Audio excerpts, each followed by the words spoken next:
Ireland. When he drew near to the land, Manannís mac Mhaile, that great wizard that was ruler of man, put a charm out of him that made the air round the island thick with mist, so that neither sun nor sky nor sea nor land could be seen. Patrick rode into the thick of the mist, but try as he would he could find no way out of it, and behind him there was a great sea beast waiting to swallow him up. He didn't know in his seven senses where he was east or west, and was for turning back, when there came to his ears the cry of a curlew, calling, "Come you, come you, come you." Then he said to himself, "The curlew will be down feeding among the rocks, she will be calling to her young." After that he heard the bleat of a goat, "Beware, beware, beware." And he said to himself, where the goat bleats for the fall of her kid there will be a steep bit of a hill / last of all he heard the crow of a cock. Come to us, come, come. Then said Patrick, "I believe on me sowl I am back of Peel Hill.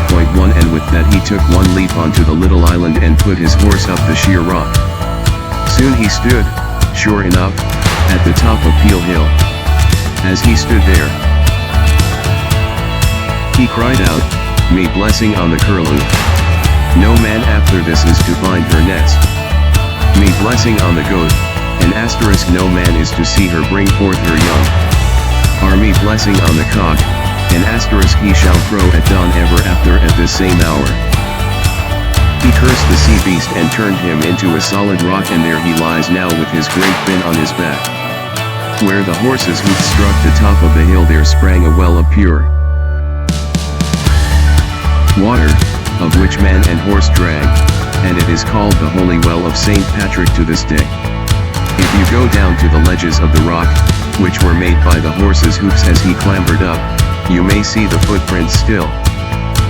When Patrick looked about him the mist was lifting, and he saw a great host of warriors round Manannís fairy mound, with the first rays of the rising sun shining on their spears.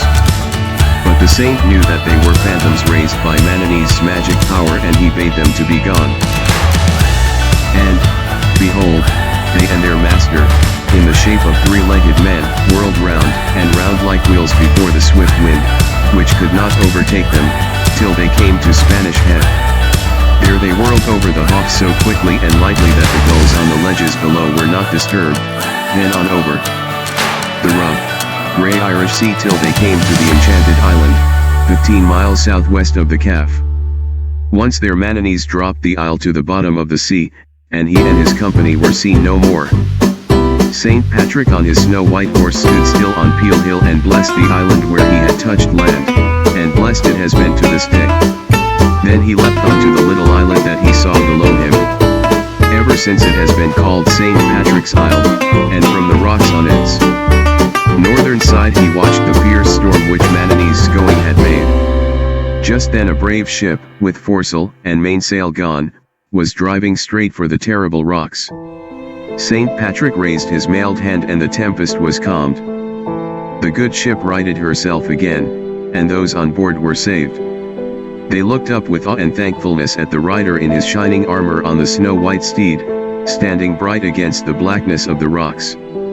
And ever since that day the fisherman, as he sails past the Horse Rock, has oft with his cap and put up this bit of a prayer to good St. Patrick, St. Patrick who blessed our island, bless us and our boat, going out well, coming in better, with living and dead in the boat. How the herring became king of the sea. The old fishermen of the island have it to say that